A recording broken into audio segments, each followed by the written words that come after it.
Terima kasih Anda masih bersama kami di Indonesia Bicara Spesial Pilkada.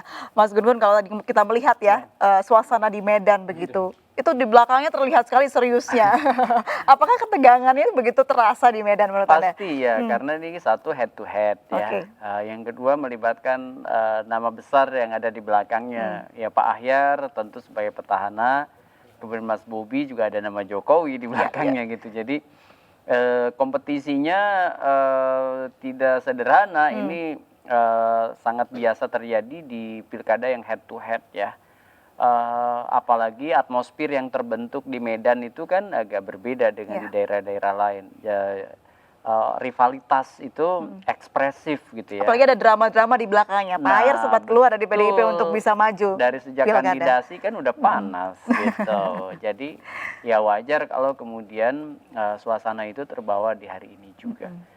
Belum lagi misalnya proses pergerakan suara yang dihitung juga oleh teman-teman di lembaga yang melakukan quick count itu kan menunjukkan bahwa suasana kompetitif itu terasa ya, meskipun mungkin salah satunya leading, sebut aja misalnya Mas Bobi leading, Ya. tapi kan juga tadi udah kita bahas marginnya masih memungkinkan juga untuk salip-salipan. Oke. Kecuali mungkin nggak tahu, ini udah jam 3:30, harusnya sih sudah solid ya, suara itu harus sudah mengerucut pada kemenangan seseorang.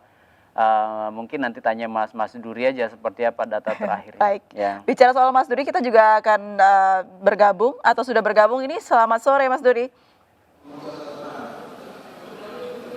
Selamat sore. Selamat sore. Baik Mas Duri, apa kabar? Sore, iya. Baik. Pak Mas Duri, seperti apa? Baik, alhamdulillah. Baik, seperti iya. apa perolehan sementara terkini dari lembaga Anda?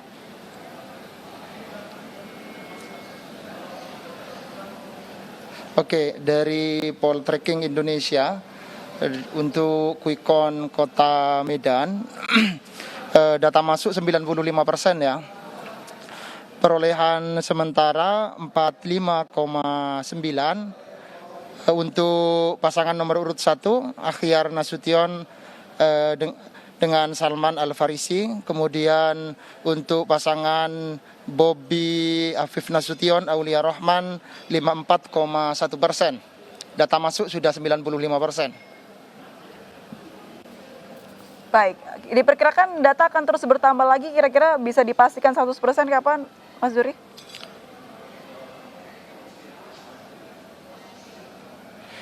Ya, insya Allah jam 4-an ya, insya Allah bisa 100%. Tapi kemungkinan besar tidak akan ada perubahan signifikan ya, karena data masuk sudah 95%. Baik, untuk pilkada Solo seperti apa? Baik. Di Solo kebetulan kita tidak melakukan quick count di sana. Baik, jadi angka sementara sudah didapat dari Medan saja begitu ya Mas Duri ya? Oke. Baik, terima kasih informasinya Mas Duri sudah melaporkan Iya, perolehan sementara Betul, sudah 95% angka sementara suara di yang Medan. masuk. Selamat sore, sehat selalu Mas Duri. Baik, sudah 95% berarti sudah valid ini ya? Ya, Tapi tipis sekali Mas Gun. ini kan data udah masuk 95%. Artinya versi quick count harusnya tidak berubah lagi. Bobi mungkin bisa kita katakan sebagai pemenang versi quick count. Kalaupun misalnya ada data masuk, tidak lagi mengubah konfigurasi. Tidak material kan ya, Iya, data yang karena masuk. kan 40 berapa tadi? 45. Ya, hampir 10% ya. Ya. Itu udah nggak mungkin terkejar lagi. Dengan margin error yang ada? Iyalah, karena itu kan kalau kita lihat komposisi dari sampel TPS dengan kemudian 95%, artinya jam 4 itu bisa kemudian 100%. Data tuh udah stabil sebenarnya tadi udah saya sampaikan juga, ketika data itu sudah masuk 70%, di atas 70%, taruhlah misalnya 80%, itu sebenarnya udah bisa kita katakan tendensi kemenangan ada di salah satu. Kalau misalnya tadi data masih 60% atau di bawah, ya kita masih belum bisa simpulin. Oke, Tapi jadi ini kalau sementara pemenang quick count secara resmi begitu ya, ada di tangan Bobby ya. Iya, tinggal nanti nunggu real count-nya KPU. Tapi biasanya sih kalau quick count sebagai cara ilmiah ya untuk melakukan penghitungan cepat tidak berbeda jauh dengan biasanya real count-nya. Karena kalau bermain-main dengan quick count itu biasanya akan sangat riskan bagi lembaga yang bersangkutan. Misalnya mainin quick count gitu ya. Itu bisa merusak kredibilitas dari lembaga yang bersangkutan. Quick count tuh nggak bisa dimainin. Kalau survei persepsi mungkin bisa ada yang di skip, ada yang mungkin dikeluarin datanya dan masih bisa berubah gitu dengan treatment tertentu. Meskipun sebenarnya ya periset yang baik, periset yang menyampaikan data, menyampaikan fakta, bukan berpropaganda. Karena harus dibedakan antara produk ilmiah yang namanya survei sebagai sebuah kerja metodologis itu dengan teknik propaganda. Tapi saya melihat sih April kalau data quick count itu nggak bisa tuh dimain-mainin, kecuali kalau dia mau bunuh diri tuh lembaganya ya kan. Saya berharap sih dengan metodologi yang benar, hasil quick count tadi menggambarkan konfigurasi kemenangan di Pilkada Kota Medan. Kalaupun misalnya Bobby menang, ya tentu jangan dulu mengklaim. Lebih bijaknya menunggu sampai real count selesai. Bijaknya menunggu pengumuman resmi dari KPU, itu yang sering kita sebut sebagai real count-nya gitu. Baik, harusnya seperti itu agar lebih bijak terlihat. Apalagi di Medan kan suasananya panas. Jangan sampai kemudian ekspresi kemenangan berlebihan. Ciptakan suasana kondusif. Himbau seluruh partisipan seperti tim ses, tim relawan untuk tidak memprovokasi. Baik, apakah drama-drama yang sebelumnya terjadi itu bisa mengundang antusias atau partisipasi masyarakat untuk memilih di Medan? Ya sih, biasanya kalau ada rivalitas yang menguat seperti Jokowi dan Prabowo di 2019 kan meningkatkan partisipasi pemilih. Pun demikian saya lihat di Medan hari ini.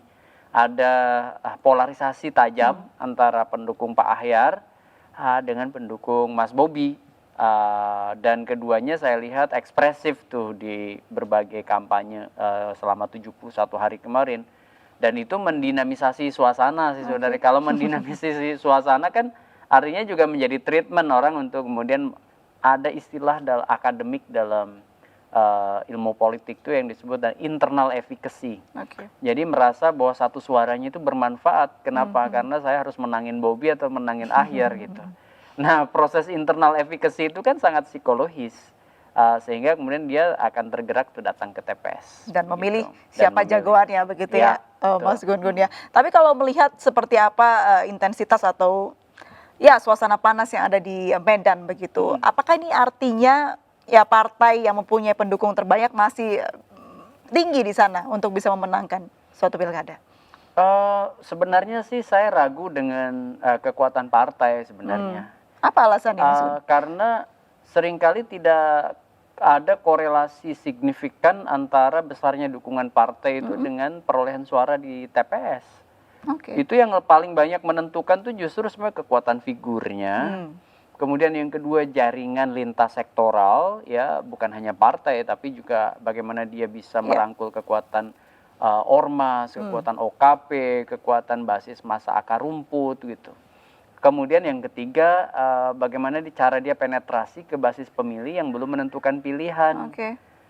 Contoh misalnya yang namanya Medan tuh kan kota, jadi kelompok yang belum menentukan pilihannya juga biasanya persentasenya lumayan besar. Baik, kalau dari analisis yang Mas Gun tadi katakan, dari kekuatan partai tidak terlalu berpengaruh besar, berarti figur Bobby luar biasa dong ini. Bukan figur Bobby menurut saya. Belakangnya? Iya. Mertuanya begitu. Jadi ada keuntungan nama besar Pak Jokowi menjadi reference powernya Bobby begitu. Saya lihat kalau Bobby sebagai branding politik itu menurut saya tidak betul-betul atau belum di fase benar-benar excellent. Karena kan sebagai pendatang baru di ranah politik kan berpolitik aja juga belum hitungan tahunan gitu. Betul sekali. Sehingga apa? Kalau disebut Pak Mas Bobby hebat ya terlalu prematur, ya hebatnya di mana gitu. Tetapi bahwa ada sekarang keuntungan yang didapat gitu dari posisi Pak Jokowi dalam kekuasaan, itu saya setuju bahwa Baik. bagaimanapun tetaplah namanya nama Jokowi menyumbang menyumbang modal elektoralnya Mas Bobi gitu. Tapi Kita bukan tidak- berarti ini arahnya akan ke politik dinasti ya Mas Gun ya? Sebenarnya gini, setiap orang April misalnya dalam satu keluarga ayahnya berpolitik, Ya. maka potensi untuk kemudian juga jadi politisi kan tinggi. Ya. Ada instrumental conditioning kan di situ. Sebenarnya kan dinasti politik itu lumrah-lumrah aja. Yang kemudian menjadi masalah adalah politik dinasti. Oke. Ini dua term yang cukup berbeda nih. Artinya berbeda ya? Iya. Oke. Kalau dinasti politik itu misalnya seseorang yang lahir atau menikah dengan seorang politisi, kemudian dia jadi politisi juga akibat misalnya instrumental conditioning, situasi yang memungkinkan dia Baik. untuk kemudian masuk di pusaran itu. Oke. Itu kan bisa aja ada Hillary Clinton misalnya, mungkin juga Kennedy ya, keluarga ya, Dan masih Kennedy banyak family itu kan banyak yang jadi contohnya. politisi. Itu Ini dinasti menarik politik. dinasti politik dan politik dinasti. Kita akan bahas lebih jauh lagi Mas Gun, tapi harus kita jeda terlebih dahulu. Tetap Ya. bersama kami pemirsa di Indonesia Bicara.